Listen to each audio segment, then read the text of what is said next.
nós já vimos dentro dos materiais de construção, nós já vimos os metais aplicados na construção civil.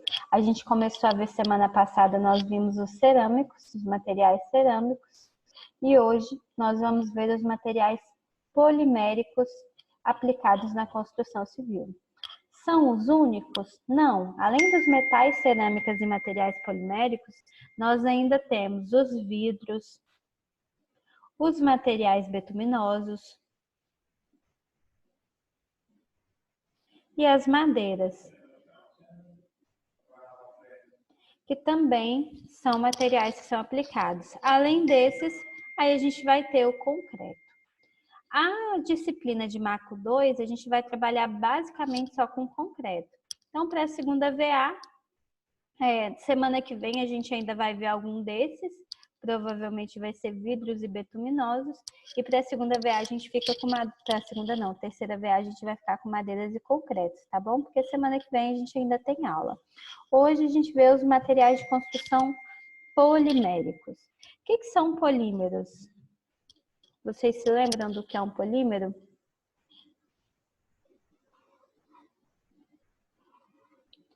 Quando a gente fala em polímero, eu vou fazer igual a live da Ivete Sangalo. Eu vou colocar uns ursinhos aqui na minha frente para fingir que são vocês, que é muito ruim dar aula olhando para a tela. Então, os polímeros, eles são materiais que são compostos por vários monômeros. Então, polímero vem de poli, que são vários, e meros são unidades repetitivas.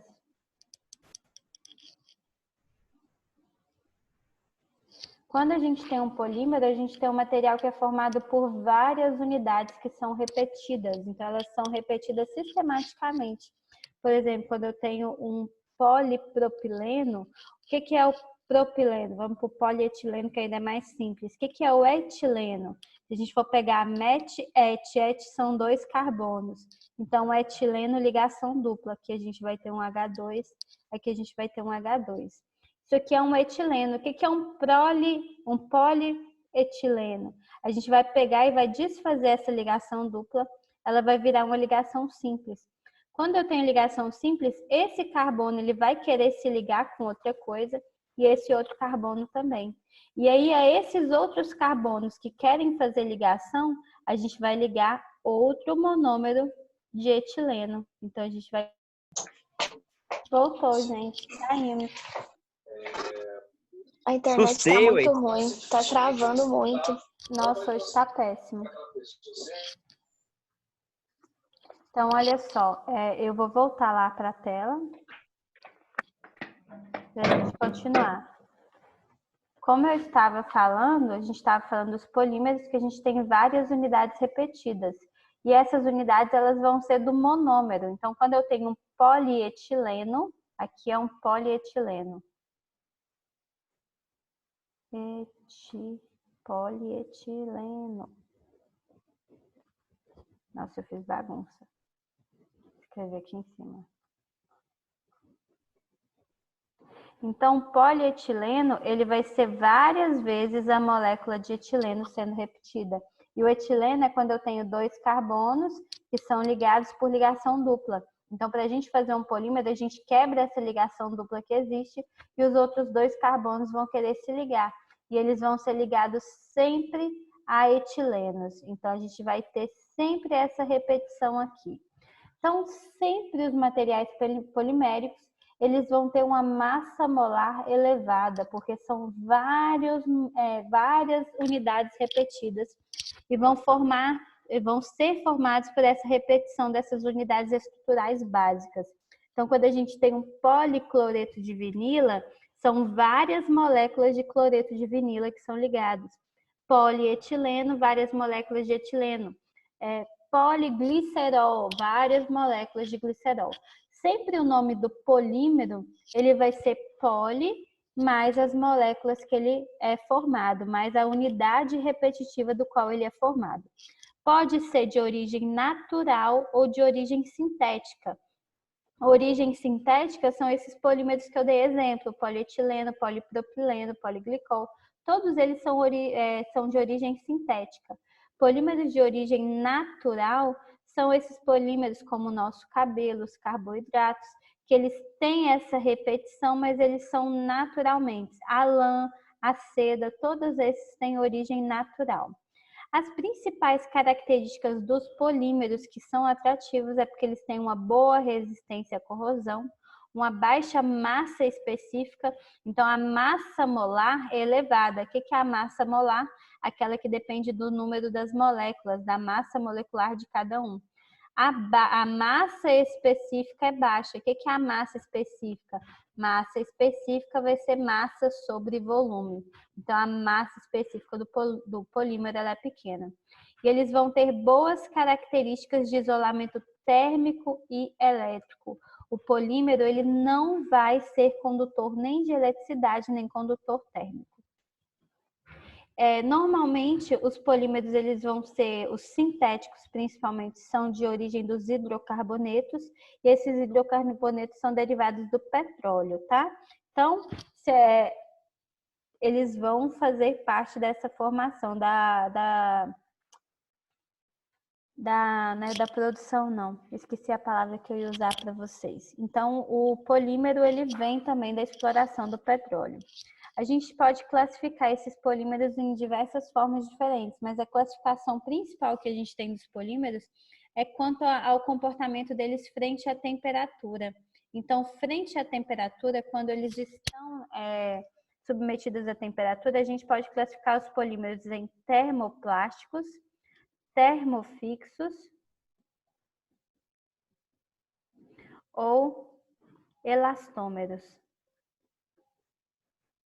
São as três classificações que a gente tem. Elastômeros, né? Aqui não. Elastômeros. Então, podem ser termoplástico, termofixo ou elastômeros. O que são os termoplásticos? Então, são aqueles polímeros que eles vão amolecer e fluir quando submetidos a uma dada temperatura e pressão, sendo então moldados e posteriormente resfriados. No entanto, eles não perdem as propriedades no processo. Então, eles podem ser novamente amolecidos e novamente moldados. Como exemplo, a gente tem o polietileno, o poliestireno, o PVC, o PVA, o acrílico.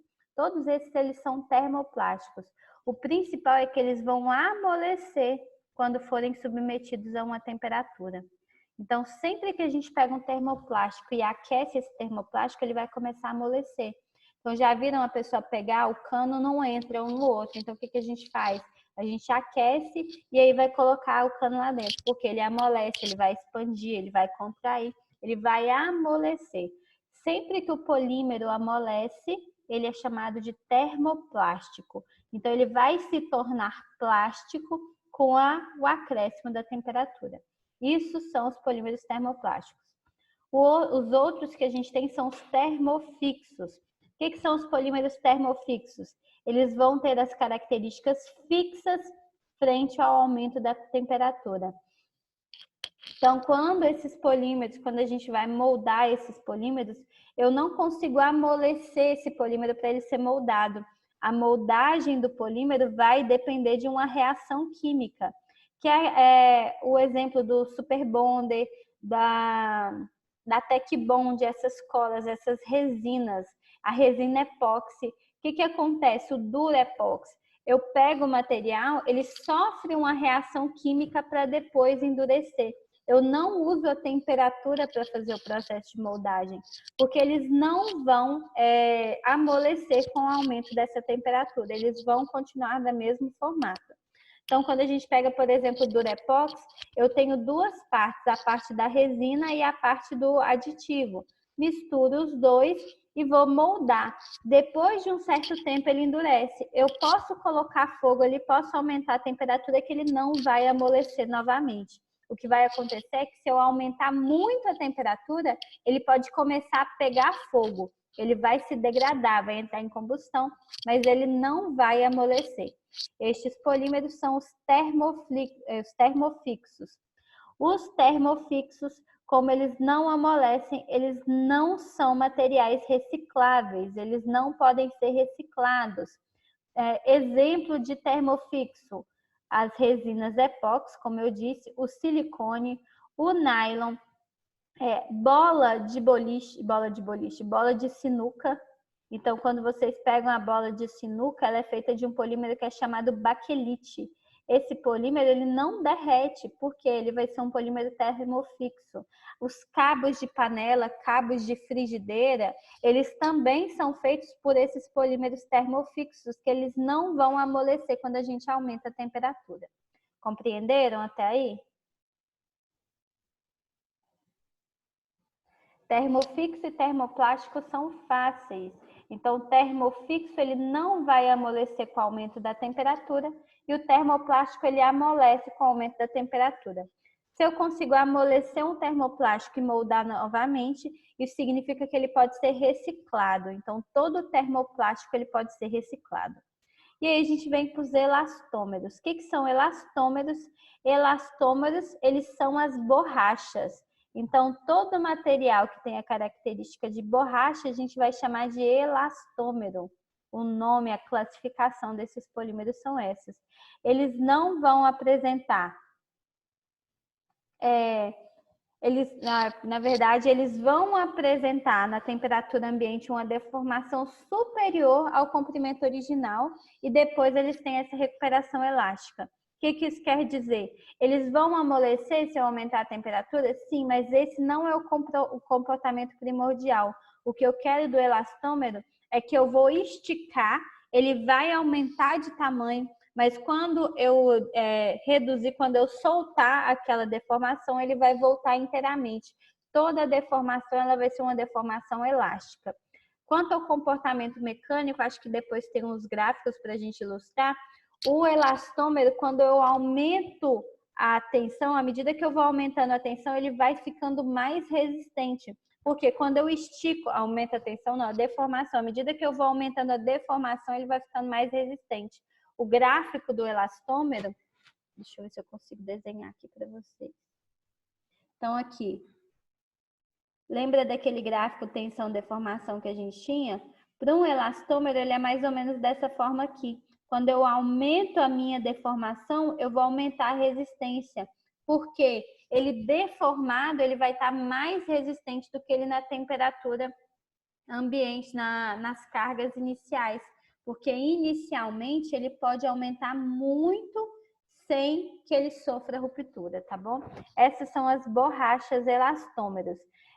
Como, por exemplo, tem o neopreno, o Ipalon, que é a borracha sintética, a borracha natural, que ela é um polímero natural e é um elastômero, o EVA, então quando a gente fala o EVA, aquele de fazer painel, ele também é o elastômero, tá bom? Por que esses polímeros eles são utilizados na construção civil? A gente tem tanto vantagens como desvantagens da utilização dos polímeros na construção civil. As vantagens é que eles têm um pequeno peso específico, a massa específica é pequena. Então, se a gente for utilizar esse material, ele vai trazer benefício que não vai ter um esforço tão grande de solicitação. Ele vai ser um isolante elétrico. Então, a gente utiliza normalmente nas instalações elétricas, a gente vai fazer o isolamento dos cabos e os eletrodutos de material polimérico. Ele tem possibilidade de coloração como parte integrante do material. Então, o material ele já vem colorido. Então, em decoração é fácil usar o polímero. Ele é um material de baixo custo, com facilidade de adaptação à produção e imune à corrosão. Então, o polímero ele não sofre corrosão. Essas aqui são as vantagens que a gente tem na utilização. E as desvantagens? Normalmente, um polímero ele vai ter baixa resistência à tração, baixa resistência ao impacto, baixa deformação sob carga, baixa resistência ao calor, principalmente os termoplásticos,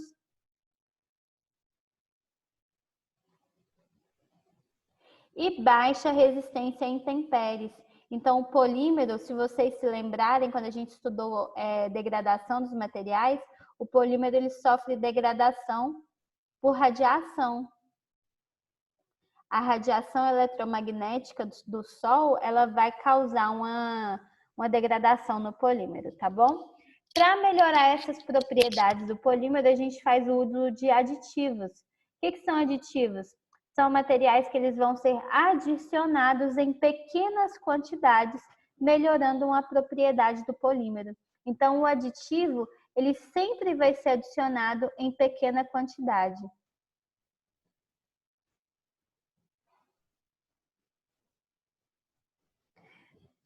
Quando eu adiciono esse material em pequena quantidade e tem uma melhora de propriedade, eu chamo ele de aditivo, tá bom? Os principais tipos de aditivos que a gente tem para polímeros são os plastificantes. O que o plastificante vai fazer? Vai melhorar a capacidade plástica do polímero, que é a flexibilidade, a dutilidade e a tenacidade desses polímeros. Nós já estudamos todas essas três aqui anteriormente. Então, normalmente o plastificante ele vai ser um líquido que ele vai ser colocado no polímero para melhorar essas propriedades do polímero. A gente costuma utilizar um plastificante quando a gente tem polímeros frágeis. Os polímeros, os termoplásticos, eles podem ter comportamento frágil ou dúctil, assim como o metal, frágil ou viscoelástico, tá bom?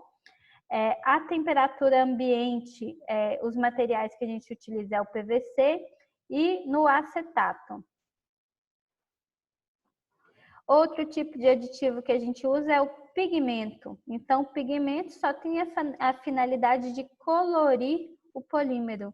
Então, quando a gente quer colorir, a gente vai colocar um pigmento nesse polímero. Colorir e dar opacidade. Então, uma outra propriedade que a gente tem é essa opacidade. Não sei se vocês se lembram que a gente viu que o material, quando ele é transparente, a gente fala que ele é amorfo.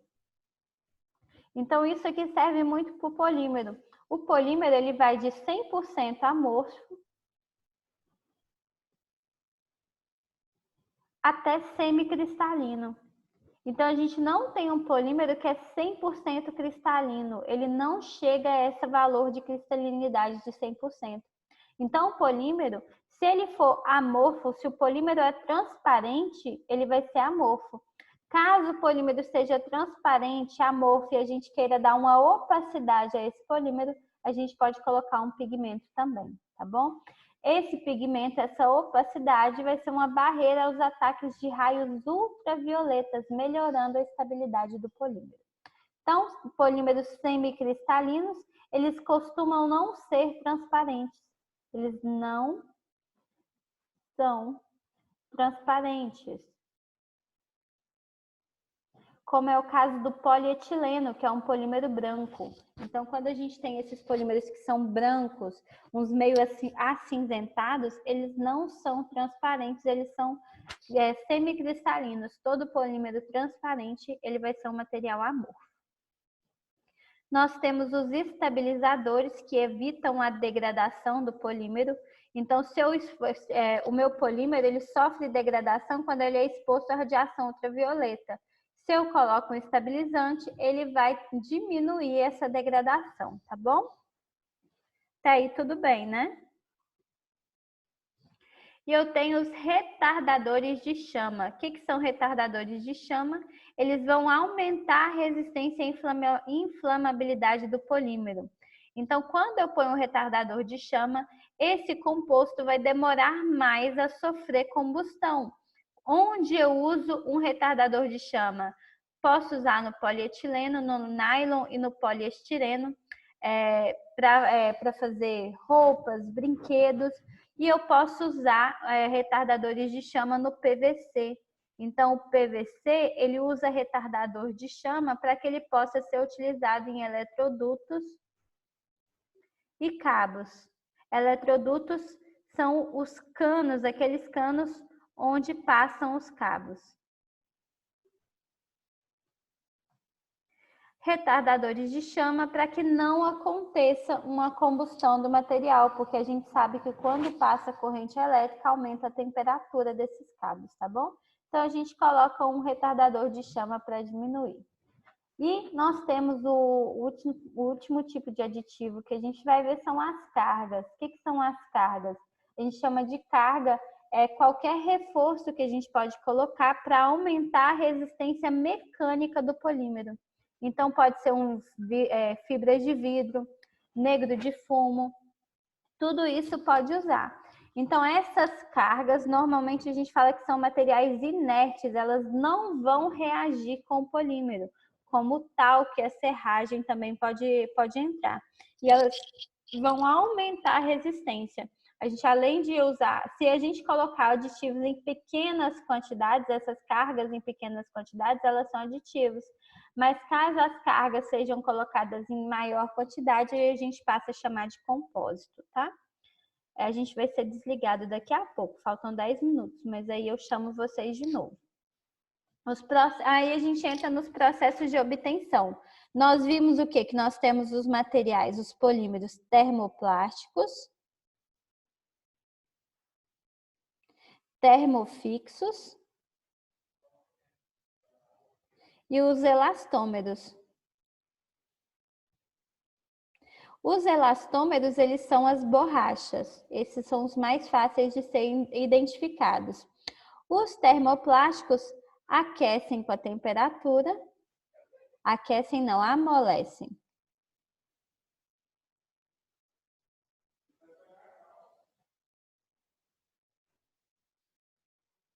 E os termofixos não amolecem. E para que a gente faça um termofixo, o que tem que acontecer? Uma reação química. Então, a moldagem dos termofixos vai depender de uma reação química.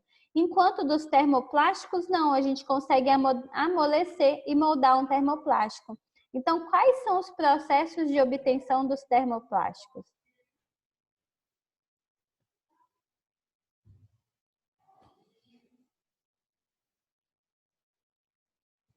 Então, quais são os processos de obtenção dos polímeros termoplásticos? Nós temos a moldagem por injeção, moldagem por extrusão, moldagem por compressão e moldagem por insuflação. Então, todos esses processos para moldar os termoplásticos vão depender de quê? Temperatura. Então, todos os processos eles vão se basear na aplicação de pressão e calor. Então, a gente vai aumentar a temperatura. Nós temos uma temperatura que vai ser aumentada. Quando a gente amolece, o que vai acontecer? O polímero vai ficar fluido. Quando o polímero fica fluido, a gente vai exercer sobre esse polímero uma pressão para que ele tenha aquele molde final desejado. Todos os processos de obtenção do termoplásticos dependem disso, pressão e calor. Então, o que é a injeção? Injeção, a gente vai pegar uma injetora. Então, nessa injetora aqui, nós temos o material sendo colocado por aqui. Então, nosso polímero é colocado. E essa injetora, ela tem câmaras de temperatura. Ela é aquecida. Aí, o que a gente vai fazer? Colocar esse aqui, é como se fosse um pistão, que ele vai inserir pressão. Então, o meu polímero aqui dentro, ele tá mais fluido, mais líquido. E aqui eu vou inserir uma pressão. Quando eu vou inserir essa pressão, eu vou inserir aqui, ó, tem um bico da injetora que eu vou inserir no meu molde. Então, isso aqui de fora é o meu molde. Inserir no molde, coloco a pressão, aplico pressão, seguro um tempo e depois eu solto. E aí eu vou resfriar o material. Isso é a injeção, é como se eu estivesse injetando o polímero naquele molde. Todo polímero que ele é formado por injeção, ele vai ter um ponto de injeção. Então, se vocês pegarem uma colher descartável, por exemplo, vocês vão ver nessa colher descartável o ponto de injeção da colher. Se vocês pegarem qualquer produto feito por injeção, ele vai ter um ponto de injeção. Eu vou ver se eu arrumo. Ah, achei. Aqui, ó. Esse aqui, ó, é o carregador do celular. Aí, quando a gente for, ele é um polímero, e aqui, não sei se vocês vão conseguir ver, vocês estão conseguindo ver aqui esse pontinho? Esse pontinho aqui de baixo é o ponto de injeção. É por aqui que ele foi injetado, é por aqui que ocorreu a injeção do material no meu molde. Então, todo material polimérico que é feito por injeção, ele vai ter esse ponto de injeção. Deixa eu achar outro exemplo para vocês.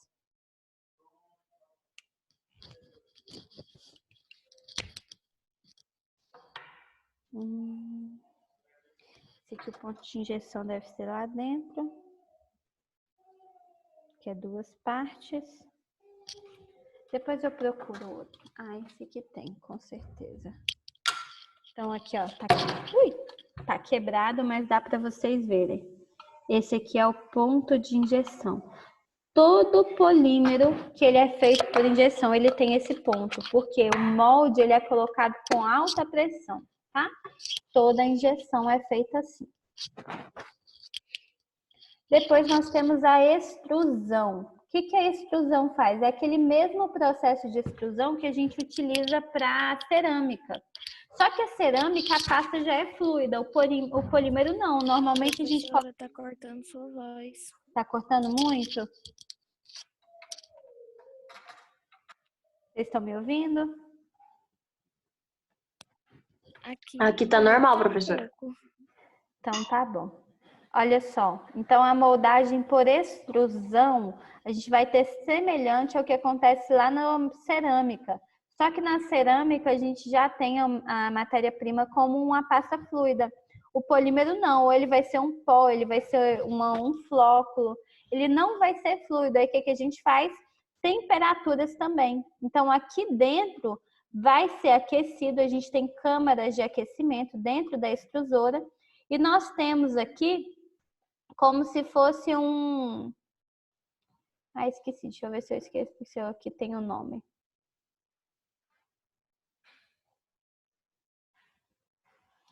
Um parafuso. Não era bem isso que eu queria, mas pode ser.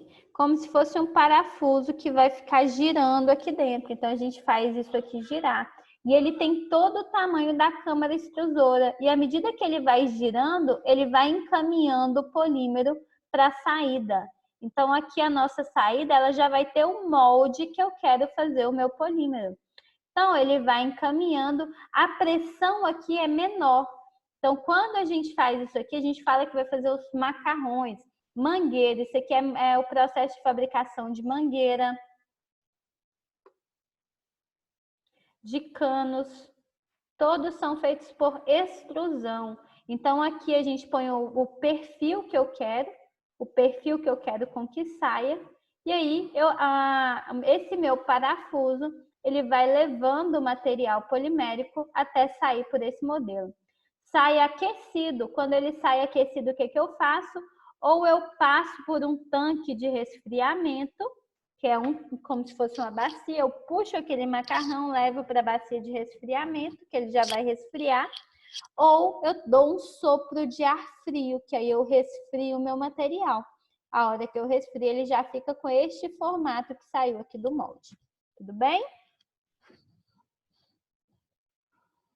A moldagem por compressão. Então, o que acontece na moldagem por compressão? Eu tenho o meu polímero, que é colocado aqui dentro do molde, e eu tenho as duas partes do meu molde que são aquecidas. Então, eu aqueço aqui, aqueço a base do meu molde e vou fazer com que esse molde ele insira uma pressão sobre o meu polímero. Quando eu faço isso, o meu polímero vai tomar o formato do molde a partir dessa compressão. E todos têm que ser aquecidos para que eu tenha um aquecimento do polímero, um amolecimento. Se ele não amolecer, eu não consigo fazer a sua moldagem, tá? E a moldagem por insuflação, eu vou pegar um pedaço de tubo com o meu polímero e vou colocar ele dentro de um molde também aquecido. E aí eu vou fazer o quê? Vou colocar ar quente por dentro desse tubo, até que o meu polímero encha, ocupe todo o espaço do tubo. Depois eu resfrio aqui por fora e eu saio com o meu polímero do formato do molde. Isso aqui é o que a gente usa para fazer garrafas. Garrafas PET, por exemplo. Então, o PET, polietileno tereftalato, ele é feito por esse método de insuflação. Então, a gente pega o material, por isso que todos têm aquele mesmo tamanho de tampa. Toda a tampa de garrafa PET, ela dá em uma na outra, sendo a de 600 ml, a mini ou aquela de 3 litros. Porque todos são feitos com a mesma quantidade de material. Só vai mudar o molde, o quanto que ele vai insuflar para poder chegar, para poder cobrir todo aquele molde, tá bom? Então, isso é o que a gente chama de moldagem por insuflação. Todos esses 4 tipos de moldagem, extrusão, insuflação, injeção e compressão são para polímeros termoplásticos, porque eles que vão amolecer quando a gente aumenta a temperatura. Além deles amolecerem quando a gente aumenta a temperatura, para eu poder fazer a moldagem, eu posso reciclar esses materiais, tá bom?